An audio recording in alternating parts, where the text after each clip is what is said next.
नमस्कार दोस्तों, आप सभी का स्वागत है इस वीडियो में।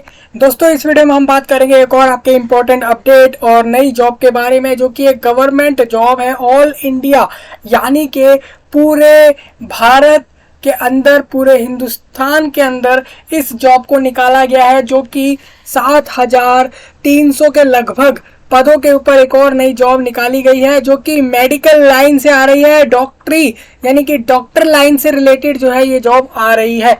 आपसे उसी सिलसिले में, उसी बात से रिलेटेड यहाँ पर हम चर्चा करेंगे। मेनली मैं आपको बताऊंगा कि यहाँ पर आपकी जो वैकेंसी निकाली गई है ये आपके उड़ीसा राज्य के अंदर निकाली गई है।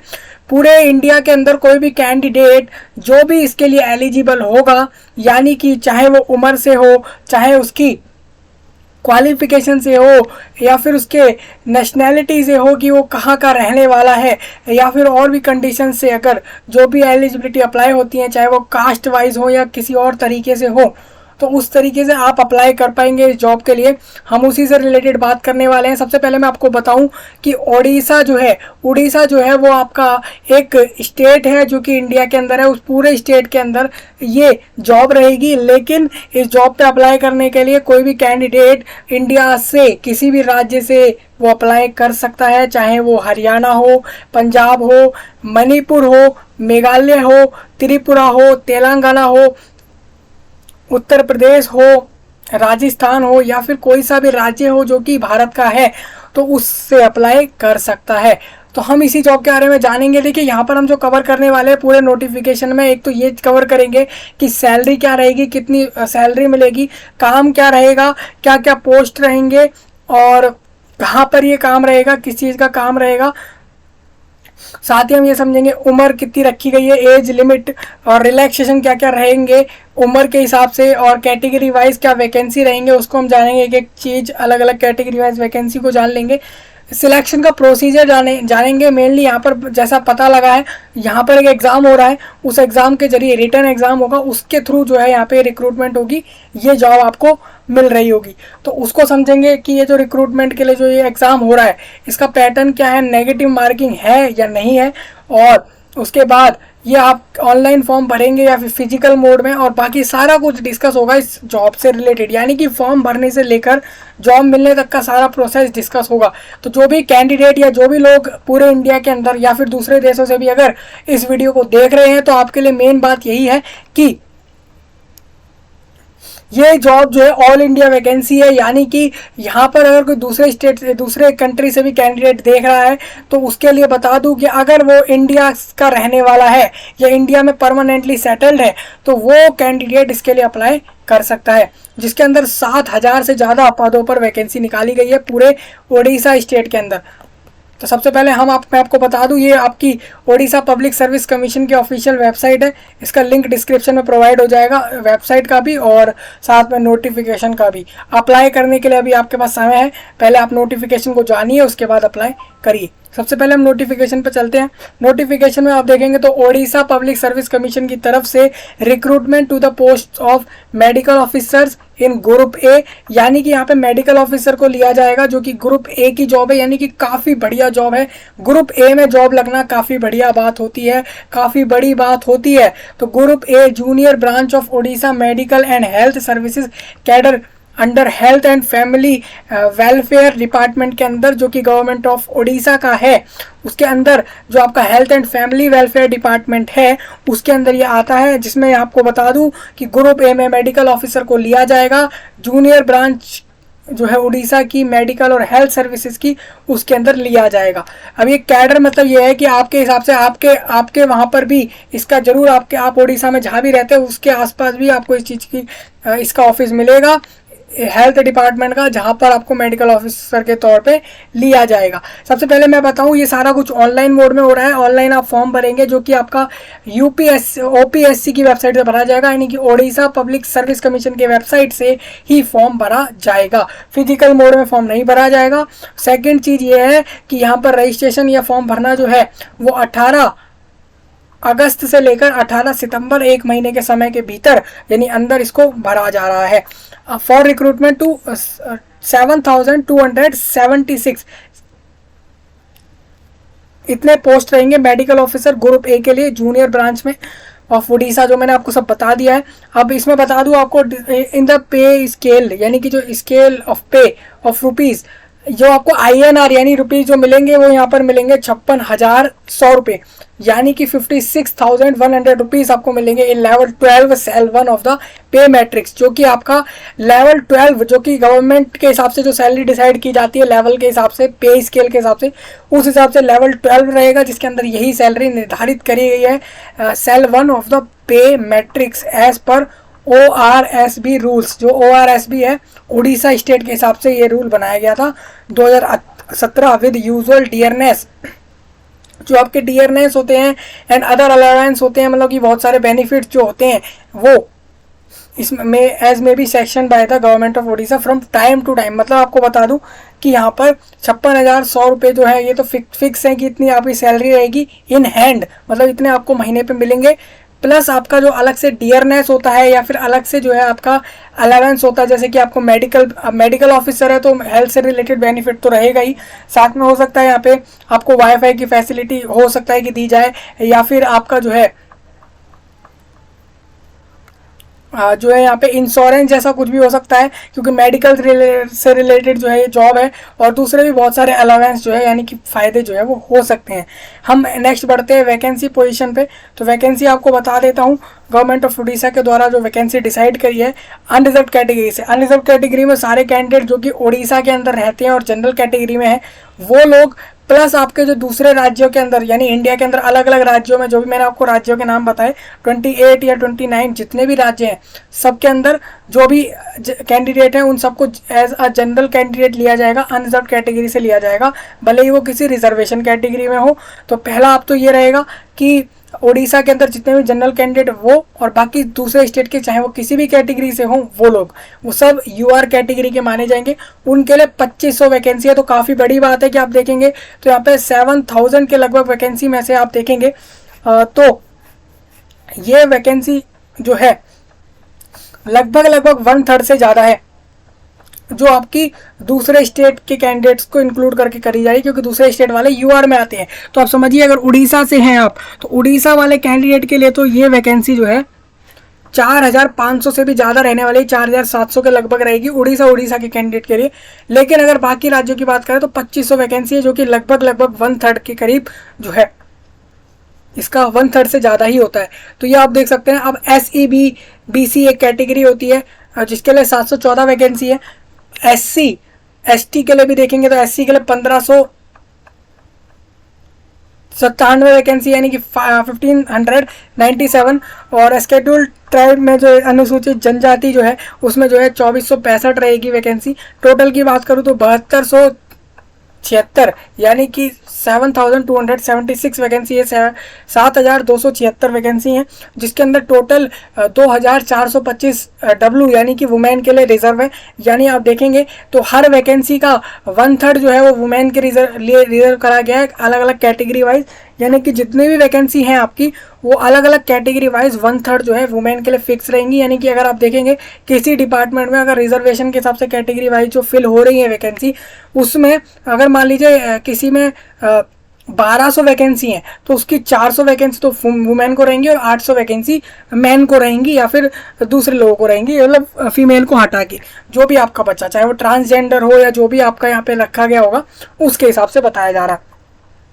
मैं आपको बता दूं ये ऐसा है कि वुमेन की वैकेंसी जो है आप देख सकते हैं कि 33% जो है वो वुमेन की और 66% जो है वो मैन की रहेगी या फिर दूसरे कैंडिडेट के लिए रहेगी। The reservation of vacancy in respect of sports person. अब देखिए आपको बता दूं जो स्पोर्ट्स पर्सन है यानी किसी ना किसी खेल में वो खेले हैं, चाहे वो स्टेट लेवल हो, कंट्री लेवल हो, नेशनल लेवल हो, इंटरनेशनल लेवल हो, वो अगर ऐसे लेवल पे खेले हुए हैं, पर्सन्स विद जो भी डिसेबिलिटी वाले हैं उनके लिए उन कैंडिडेट्स के लिए जो है वो रिजर्वेशन रहेगा उनके कोटे से, यानी स्पोर्ट कोटा होता है जिसको स्पोर्ट्स पर्सन बोलते हैं। डिसेबिलिटी का लिए भी आपके जो है होगी वैकेंसी रिजर्व। उसमें आपको बता दूं सब जैसे कि आप स्पोर्ट पर्सन है, आप किसी स्पोर्ट कैटेगरी से अप्लाई करेंगे तो 73 वैकेंसी टोटल आपके लिए रिजर्व है। दूसरा पर्सन विद डिसेबिलिटी वालों के लिए 291 है, जिसमें से 97 वुमेन के लिए। OL OL और BL के लिए भी रखी गई, ये सारी डिसेबिलिटी में आती हैं। आप देख सकते हैं ये नोट में कुछ पॉइंट दिए हुए हैं, वो आपके कोटे के हिसाब से आप इस चीज़ को चेक कर सकते हैं। अब हम बात करेंगे फिजिकल रिक्वायरमेंट और फंक्शनल क्लासिफिकेशन।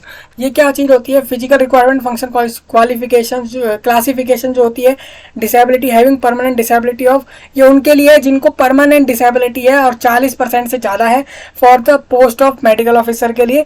तो फिजिकल रिक्वायरमेंट ये है कि आपका ST और H और SC यानी कि work perform by sitting on bench और चेयर होना चाहिए, वर्क परफॉर्म बाय स्टैंडिंग आपको आनी चाहिए, खड़े होना आना चाहिए, सुनना आना चाहिए, बोलना आना चाहिए। अगर आपको डिसेबिलिटी है तो आपको ये सब चीज़ें फिजिकल रिक्वायरमेंट है कि ये तो आपके चाहिए ही चाहिए। वर्क परफॉर्म बाय सीइंग, आप जो देखते हैं उसके हिसाब से जो काम कर पाते हैं वो आपको आना चाहिए। फंक्शनल क्लासिफिकेशन यही है कि वन आर्म अफेक्टेड, मतलब कि जो भी कैंडिडेट इस कैटेगरी वाले डिसेबिलिटी में आते हैं उन सबको जो है फिजिकल रिक्वायरमेंट ये वाली फुल करनी होगी। अगर वो ये सब कर पाते हैं तो वो इस कैटेगरी में आएंगे। एज की बात करता हूँ तो 21 से लेकर 38 साल के बीच में जो भी कैंडिडेट आ रहे हैं, कि 21 से 38 यानी कि 18 एज है टोटल, ये पूरी 21 से 38, तो इतने एज ग्रुप में जितने भी कैंडिडेट हो वो अप्लाई कर सकते हैं। यहाँ पे डेट दे दी गई है कि 1 जनवरी 2023 को जो भी कैंडिडेट 21 ईयर के हो गए हैं वो अप्लाई कर सकते हैं। और अगर वो इस डेट के बाद हो रहे हैं 21 के तो अप्लाई ना करें। मतलब अब तो ये डेट चली गई है लेकिन इस डेट को ही देखकर आपको डिसाइड करना है। नेक्स्ट इसी तरीके से 38 एज अगर आपकी क्रॉस हो जाती है, 1 जनवरी को क्रॉस हो रही है या फिर उसके बाद हो रही है तो आप अप्लाई कर दीजिए। पहले हो गई होगी तो मत करिएगा। एक चीज़ और बता दूं, यहाँ पे आपको डेट से भी बता दिया गया है कि भाई 1985 के 2 जनवरी से लेकर 1 जनवरी 2002 के बीच में जो भी कैंडिडेट आते हैं, उनका बर्थ अगर इसके बीच में आता है तो वो अप्लाई कर सकते हैं। इसके अलावा वाले कैंडिडेट जो हैं अप्लाई नहीं कर सकते। मतलब कि 1986, 87, 88, 89, 1990 से लेकर 2000, 2001 तक के कैंडिडेट भी एलिजिबल रहेंगे। स्पेशली नॉट लेटर देन, मतलब कि आपका 1 जनवरी 2002 से पहले का ना हो और इससे पहले का ना हो। मतलब यही है कि 2 जनवरी जो मैंने आपको बताया वही डेट है 1985 की 2 जनवरी से लेके 1 जनवरी 2002 के बीच में। क्योंकि अगर 1 जनवरी 2002 के बाद हम मान लीजिए 2003 में बर्थ होता है किसी कैंडिडेट का हुआ है तो वो 21 एज जो है वो डेट के हिसाब से वो उस चीज़ पे नहीं पहुंच पा रहा है। पहली चीज़ ये हो गई। दूसरी आपको बता दूं यहाँ पे जो SEBC है यानी कि socially and educationally backward classes एक कैटेगरी है, यानी कि आप सामाजिक तौर पर और शैक्षणिक तौर पर आप जो एक बैकवर्ड क्लासेस की कैटेगरी में आते हैं तो आप इस कैटेगरी में आएंगे। और आप SC ST तो आपकी लिखी हुई है और बाकी कैटेगरी लिखे हुए हैं। सबसे पहले बता दूं 10 साल डिसेबिलिटी कैंडिडेट को जो है, जो कि परमानेंट डिसेबिलिटी है, जिसको 40% या उससे ज़्यादा, जैसे आप मान लीजिए आपकी 1 आर्म है या फिर 1 लेग है या दोनों लेग नहीं है, अफेक्टेड है, और वो अफेक्टेड इस तरीके से है कि लगभग पूरा लेग जो है वो 40% से ज़्यादा अफेक्टेड है। अगर पूरा परसेंटेज वाइज बात करें तो आप आ जाएंगे परमानेंट डिसेबिलिटी में और उस डिसेबिलिटी के हिसाब से आपको 10 साल का रिलैक्सेशन मिल जाएगा फॉर्म भरने के लिए। ये होगी पहली चीज़। और फिर बात करते हैं हम ऐसे ही सेम, आप कोई कैंडिडेट ऐसा है जो डिसेबिलिटी में भी आता है और किसी रिजर्वेशन कैटेगरी में भी आता है SC ST जैसी में, तो उसको 15 साल हो जाएंगे, 10 साल डिसेबिलिटी वाले और 5 साल उसके खुद के कैटेगरी वाले हो जाएंगे। तो ये सब ओडिशा कैंडिडेट के लिए है, दूसरे स्टेट के लिए ये चीज़ एप्लीकेबल नहीं हो रही है।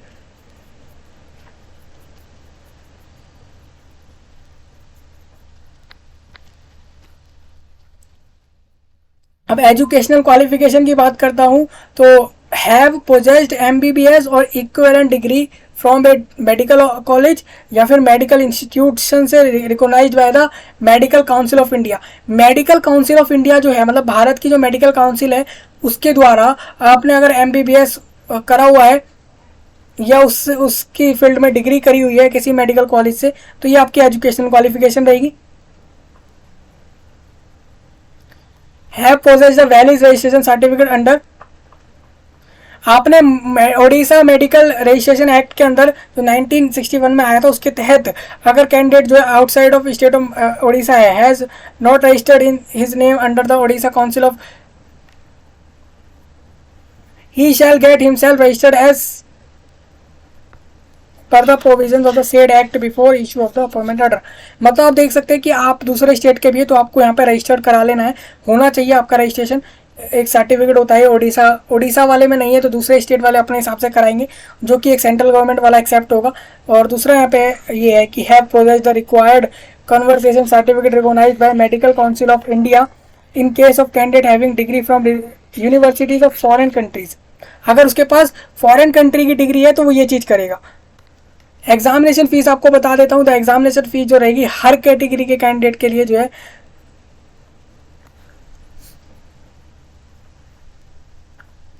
वो आपको बताई जाएगी अभी।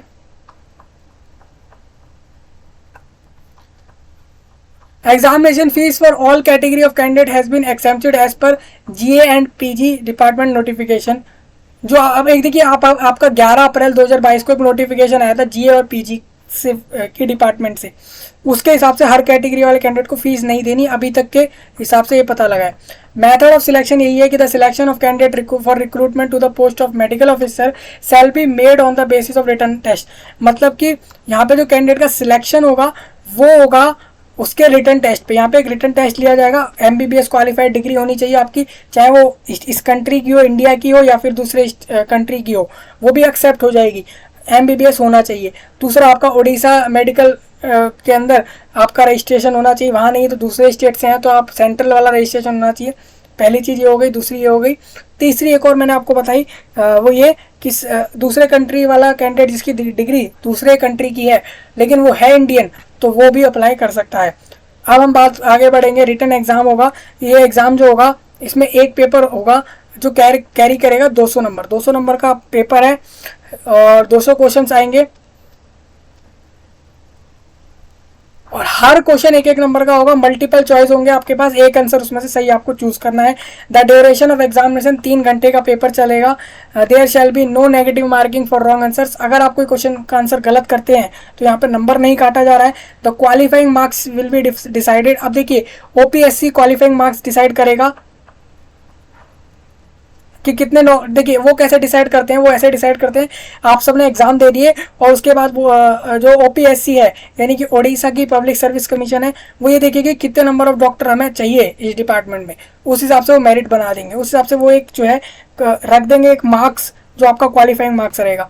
The syllabus shall be medical council of India MCI के हिसाब से जो है जो एमबीबीएस कोर्स का सिलेबस है वही रहेगा। The detail syllabus along with the distribution of marks is given as annexure 1 में आपको डिटेल सिलेबस भी अभी दिख जाएगा।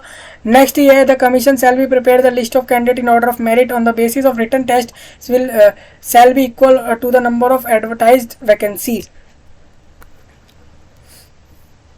जो मेरिट लिस्ट प्रिपेयर होगी वो सिर्फ उतने ही लोगों के लिए बनेगी जितने लोग की वैकेंसी मांगी जा रही है, जितने लोगों को मांगा जा रहा है, उससे एक्स्ट्रा नहीं होंगे, ये बता दिया गया। हो सकता है कुछ एक्स्ट्रा हो बाद में उनको हटा दिया जाए, ऐसा हो सकता है।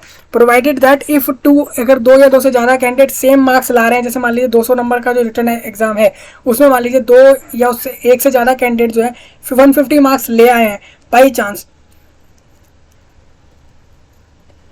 तो मेरिट लिस्ट कैसे प्रिपेयर होगी? वो ऐसे प्रिपेयर होगी, जो एज वाइज बड़ा होगा वो मेरिट लिस्ट में ऊपर आएगा, उसके चांस ज़्यादा होंगे, उसको जॉब मिलने के उसके चांस ज़्यादा रहेंगे। Every candidate selected by the commission for appointment to the service shall serve to the initial period of minimum 3 years in KB K plus area और ट्राइबल सब प्लान एरिया और in such area taken together. Any detail related to recruitment like cut off. अगर आप देखिए आपको जैसे cut off की डालना है कि भाई 200 में से कितने कट ऑफ मार्क्स आएंगे। कट ऑफ वही होता है कि उससे ऊपर वाले कैंडिडेट जितने भी रहते हैं वो क्वालिफाइड माने जाते हैं, वो सिलेक्टेड माने जाते हैं कि भाई उनके चांस है कि वो मेरिट में आएंगे और उनको जॉब मिल सकती है। आंसर की हो गई, इंडिविजुअल मार्क्स हो गए कि आपके मार्क्स कितने आए, दूसरे के कितने आए। शैल ओनली भी डिक्लेयर्ड, वेबसाइट पर आपको मिल जाएगा जो कि आपको फाइनल रिजल्ट और एंड सिलेक्ट जो भी कैंडिडेट हुए हैं उनकी लिस्ट के बाद आपको ये चीज़ मिल जाएगी वेबसाइट पर। प्लेस ऑफ एग्जामिनेशन की बात करूं, the written examination will be held at Bhubaneswar में होगा। Request for change of examination centre नहीं होगा। मतलब ये है वैकेंसी ऑल इंडिया है, मतलब कि दूसरे स्टेट से भी कैंडिडेट अप्लाई कर सकते हैं, इसमें इंडिया के अंदर किसी भी स्टेट से अप्लाई कर सकते हैं। होगा कहाँ पे एग्जाम? भुवनेश्वर के अंदर होगा। भुवनेश्वर सिटी कह लीजिए या एक शहर कह लीजिए, जो कि आपका उड़ीसा के अंदर है, वहाँ पर ये एग्ज़ाम होगा, वहीं पर आपके सेंटर रहने वाले हैं और सेंटर में कोई चेंज नहीं होगा जब आप फॉर्म भरेंगे उसको सिलेक्ट करेंगे। पहली चीज़ ये है। दूसरा ये है कि अब दूसरे स्टेट वाले कैंडिडेट अप्लाई तो कर सकते हैं लेकिन एग्ज़ाम वहीं जा कर देंगे। अब अदर एलिजिबिलिटी कंडीशन आपको बता देता हूँ। इंडियन होना ज़रूरी है, कैंडिडेट को रीड राइट और स्पीक आनी चाहिए उड़िया। उड़िया लैंग्वेज होती है जो उड़ीसा की एक रीजनल लैंग्वेज है, तो आपको उड़िया लैंग्वेज आनी चाहिए। उड़िया लैंग्वेज आप पढ़ सके, लिख सके और बोल सके, तीनों चीज़ें आनी चाहिए। नहीं आती तो आप अभी सीख सकते हैं उसको जब तक आपको जॉब मिलेगी। Pass the middle school examination with Odia as a, आपका पास होना चाहिए middle school examination with Odia as a language subject के तौर पर, या फिर इसमें और जहाँ पर दिख रहा है, या फिर आपका ये हो सकता है कि पास हो आप मैट्रिकुलेशन 10वीं और equivalent examination with Odia as a medium of examination in non language subject, या फिर आपने पास की हो pass in Odia as language subject in the final examination of class 7th और उसके ऊपर वाले, pass the test in Odia of middle English school standard conducted by the school and mass education department. अब देखिए मैं आपको बता दूं, यहाँ पर जिधर भी और आ रहा है तो आप समझ सकते हैं कि कोई भी एक पॉइंट फुल कर दीजिए। देखेंगे आप तो ए से डी तक में हमें और दिख रहा है, तो इसमें तो कोई भी एक चीज़ फुल करिए, ये आपको बोला गया।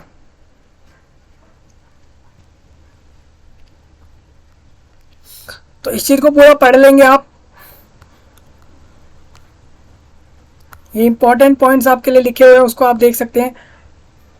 सर्टिफिकेट और डॉक्यूमेंट आपको बता देता हूँ, यहाँ पर आप इसको पढ़ेंगे उससे अच्छा मैं आपको बता दूँ कि आप अगर उड़ीसा स्टेट के अंदर किसी रिजर्वेशन कैटेगरी में आते हैं, SC ST या आपकी SEBC, तो इसमें आपको उसका सर्टिफिकेट होना ज़रूरी है। उसका उड़ीसा गवर्नमेंट की तरफ से उस सर्टिफिकेट को बनवाना है, उस पर पूरा भर के वहाँ पे स्टैंप लगवाने, आपके जो भी आपके डिस्ट्रिक्ट मजिस्ट्रेट रहें या फिर जो भी होते हैं वहाँ पे, उस सर्टिफिकेट के लिए उनके स्टैंप हो, फिर उसको आपको सबमिट करना है फॉर्म के साथ, ये रहेगा।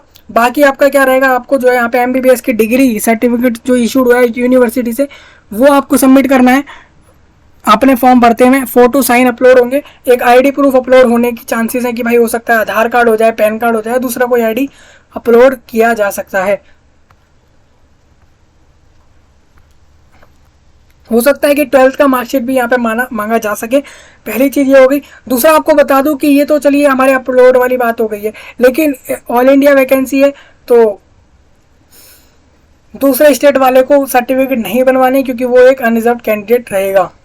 यहाँ पे साइज लिख दिया गया है कि कितना साइज होना चाहिए फाइल का।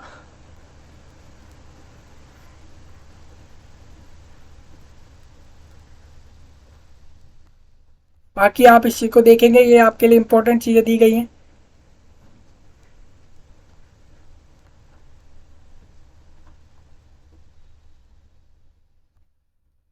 OBC कैंडिडेट अपना सर्टिफिकेट सबमिट ना करें, अगर वो OBC कैटेगरी से हैं तो उनका सर्टिफिकेट नहीं लिया जाएगा, वो यहाँ पे आपको बता दिया गया है, उनका रिजेक्ट किया जाएगा।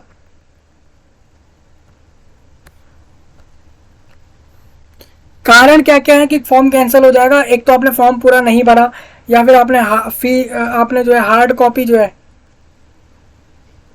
नहीं दिखाई वेरिफिकेशन के टाइम पर,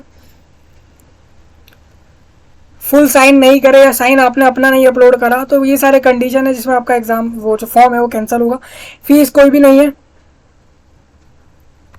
फॉर्म की फीस नहीं है किसी के लिए भी। ऑल इंडियन जितने भी कैंडिडेट चाहे अप्लाई करें इस फॉर्म पे, उनके लिए फीस नहीं है, जैसा मैंने आपको बताया अभी।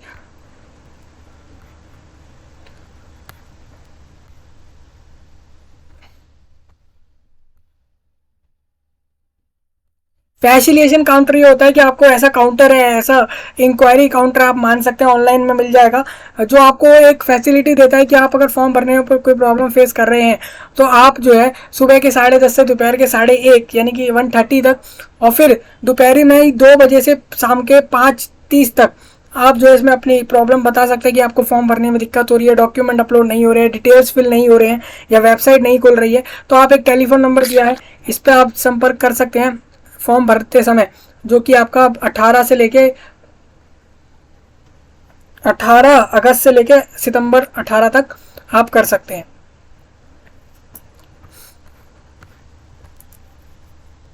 क्लोजिंग डेट्स दोबारा यहाँ पे लिखी गई हैं, तो मैं आपको दोबारा आपको इधर एक बार लेके जाऊंगा कि इस चीज़ को जरूर देख लें कि इस डेट के हिसाब से ही फॉर्म भरें।